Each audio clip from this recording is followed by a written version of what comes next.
Our INZAC ewes began lambing on February 24th this year, with a mean lambing date of March 6th.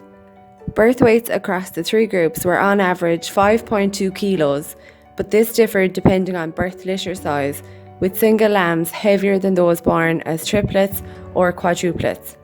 So all lambs are weighed at 40 days of age, with ewe weights and body condition scores collected at this time too.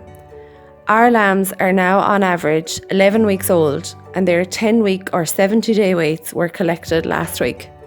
So to give you an overview of the lamb performance to date this year, our New Zealand lambs weighed 27 kilos, giving them an average growth rate from birth to 10 weeks of 311 grams per day. Our elite or 5-star genetic merit Irish lambs averaged 28 kilos, with growth rates of 326 grams per day.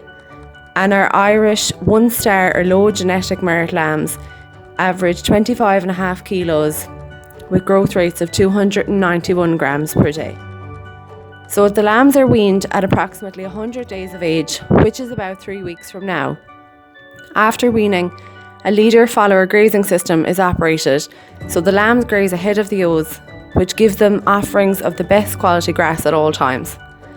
This year, the lambs received a white drench for nematode iris at 8 weeks of age, and from 6 weeks of age, we weigh lambs every fortnight. We also collect fecal samples to monitor worm burden. So we will dose depending on the results of the FECPAC tests throughout the summer.